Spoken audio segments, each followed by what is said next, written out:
All right, so with these new revelations surrounding the use of an encrypted messaging chat by top Trump officials to talk about military strike plans, we wanted to talk about how government workers decide to communicate, how they are communicating seems to be under a microscope with this administration and the ramifications of that. CNN has previously reported that many government workers have abandoned using work computers for digital meetings. Now, this shift is driven by fear of surveillance, fear of leaks, and fear of political retribution. As Washington insiders increasingly turn to encrypted platforms, you've got concerns about division and mistrust within the government. One employee believes the new culture of fear is frankly by design. I believe people need to speak out right now. They're expecting the silence, they're hoping for it, and they're counting on it. And I believe the way out of this is for people to speak up about what is happening.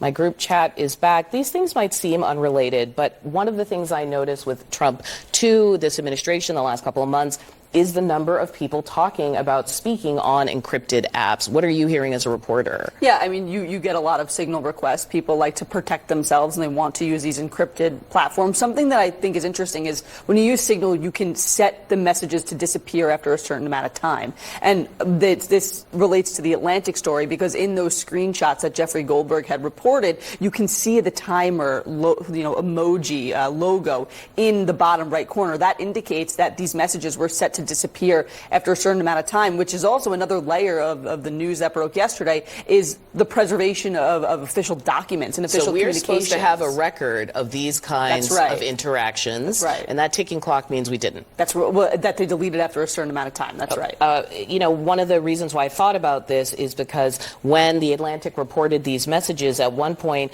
Hegseth goes on to state, waiting a few weeks or a month does not fundamentally change the calculus, right, referring to this.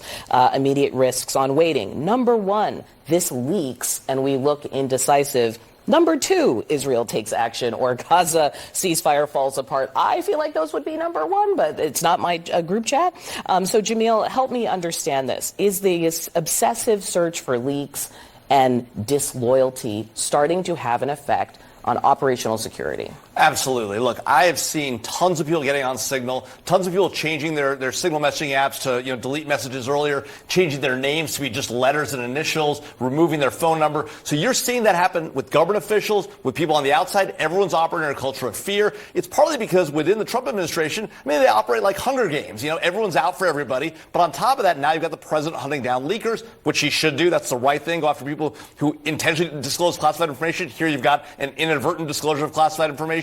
And so there are these challenges going on with the administration. They're out for people. They're out for their own people. The president is not loyal to his own people. This is a problem. I've run campaigns for a long time, and we were one of the first to use encrypted apps because we're passing information and we're on the road with the candidate, and we have to communicate back to the home base. Right. So we were once, I didn't even know what an encrypted app was till I started doing a campaign. But also during the incidents with Russia and and remember when they hacked the DNC email? Exactly. That's when it all started, where they came into our computers and said, even if you got a Gmail, now you have to have double authenticity and all the things that went around that. But to your point about what people are feeling in D.C., I now, to your point, have way more Signal chat asks, other apps I haven't even heard of folks being really, really cautious. This week, I was contacted by a whole group of USAID workers who have been fired, who now want to run for public office, and they said that's how they've all been talking to each other. But the idea is you're afraid to talk. Right. I mean, one of the things seeing in that chat, Hegseth saying, like, this leaks, it's like, that means in a way you're having this chat because you somehow don't feel comfortable having it in DOD. With the Defense Department. Is that how you read it? That's exactly right. And even more, you see the internal discussion going on, the vice president disagreeing about some of the tactics being undertaken. But then you see other people chiming, well, we could go with you, JD. We might go with where the president is. And you see sort of people, you actually see them sort of Finlandizing inside the group chat to one another because they're afraid if I go too, much in favor with where Waltz is or I'm too much in favor with where JD is, I might be viewed as disloyal. I might get fired right away. You can see it even happening in the conversation. Very revealing insight into what's going on inside the senior-most levels of the Trump administration. But basically, we're lucky Goldberg didn't hold it 2 years for a book, right? I mean, this dialogue, as you're saying, is no longer, it's not on the record somewhere. There's not going to be a photo of them discussing, what is going to happen. And it's always fascinating to see how elected officials, lawmakers are talking behind the scenes when they can speak candidly, freely, out of the public view. This is something that a lot of Republicans on Capitol Hill were saying. Speaker Johnson, for example, said this conversation shows that the process works, that people were having substantive conversations and came to a successful mission. But again, it begs the question of why are you having these conversations on an unsecure Let me follow platform? up on this. The process works?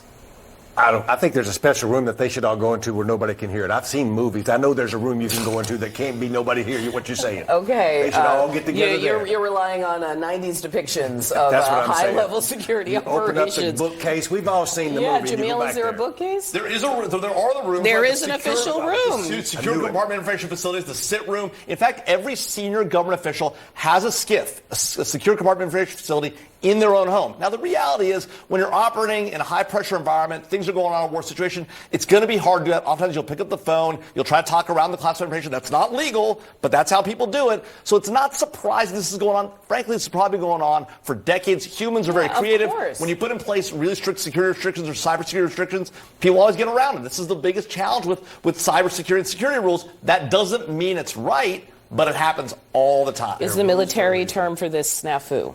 Yeah, that's exactly it. That's Okay, exactly Google right. it. Jamil Jaffer, Chuck Rocha, thank you guys so much for joining us. Appreciate your insight.